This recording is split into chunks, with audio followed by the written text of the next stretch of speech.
Preste muita atenção naquilo que eu vou falar aqui nessa noite, porque vocês, obviamente, vão entender e compreender o que vai ser pregado hoje aqui a pedido do meu Senhor. Contrasta evangelho de religião. E para você realmente poder saber o quanto é diferente evangelho das religiões, você precisa identificar a fonte de toda a produção desse conteúdo que forma conceito ou princípio de fé. E muita coisa que eu vou falar hoje aqui trata isso. E por um bom tempo eu venho trazendo a informação por pesquisa e ajuda desse ministério, no que na verdade governa cristianismo. Porque dentro da linha histórica, né, do acontecimento de Cristo, da formação da primeira igreja e a entrada do cristianismo, que está muito claro historicamente falando, que desde o momento em que a igreja primitiva foi martirizada pelo poder romano e grande parte dos nossos irmãos eles foram condenados à morte, aquela igreja desapareceu. Eu digo no sentido humano, físico, tá? E o que assume a frente historicamente do controle da igreja não é Cristo nem a palavra de Deus. São instituições. Por isso que a gente chama de institucionalização do ensino religioso. Porque se você for fazer o levantamento histórico disso, você vai chegar na conclusão que quem governa desde o início, que Roma assumiu à frente da educação religiosa, ou então, né, da cristianização do Império Romano, quem assume a frente do ensino a partir de então é a maçonaria. De lá para cá não mudou. O protestantismo também veio por eles, emancipou também essa ordem na sua terceira fase, coisas que eu venho tratando e falando, e a gente prova o que está falando. Porque hoje o protestantismo mais específico, o protestantismo ele é feito de tendências, de muitos moldes e elementos que trazem a filosofia aflorada e não a verdade explícita daquilo que Jesus pregou. Mas obviamente não é meu propósito com os irmãos aqui hoje identificar qual seriam esses elementos. Mas em compensação deixar claro que o que eu vou tratar hoje aqui é uma ideia que surge da teologia protestante, mais especificamente do calvinismo, de que a inspiração que está aqui entre nós, da parte de Cristo, seja um objeto do sopro de Deus. Uma coisa que venha de imediato, no momento em que a igreja ora ou ela lê a palavra de Deus. Eles chamam isso de objeto do sopro, como querendo dizer que é um acontecimento instantâneo, imediato, como também presencial, diríamos assim, no ato do culto, tá?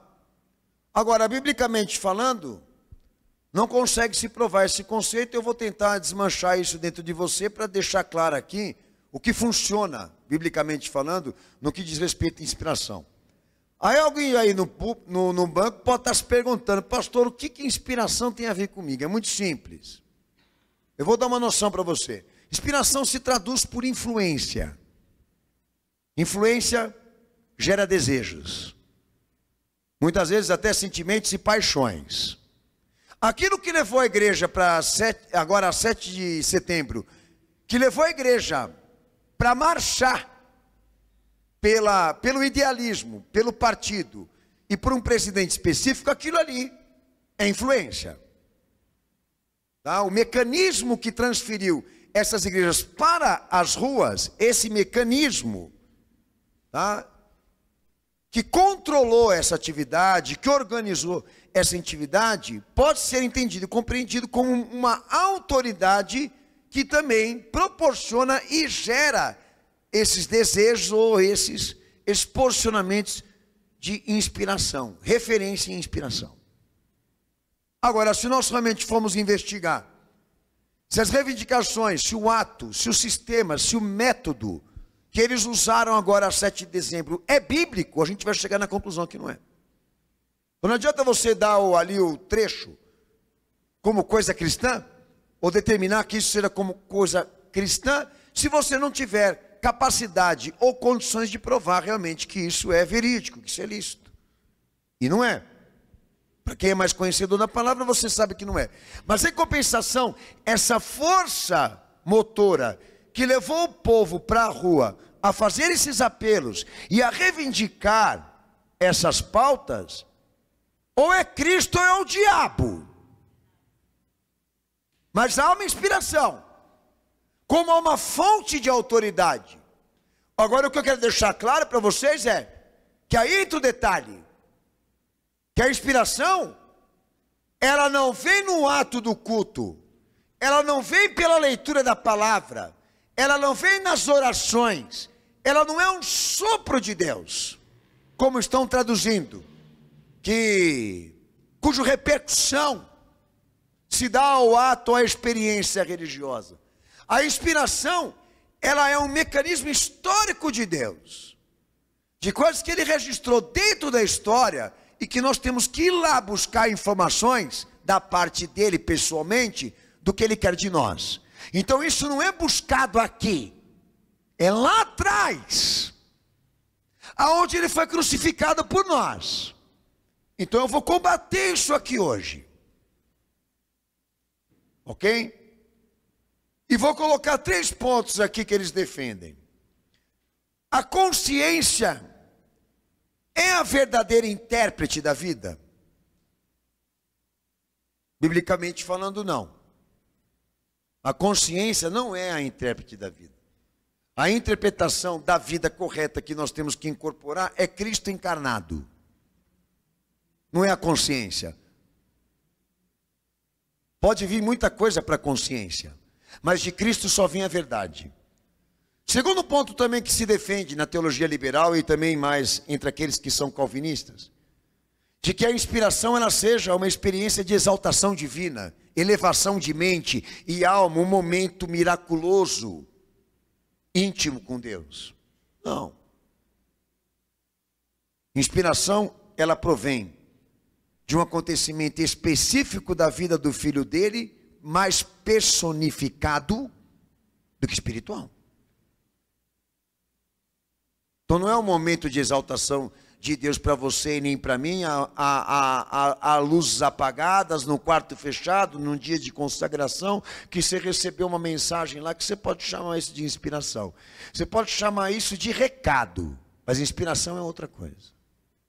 Inspiração é o autor do acontecimento, é o administrador do acontecimento.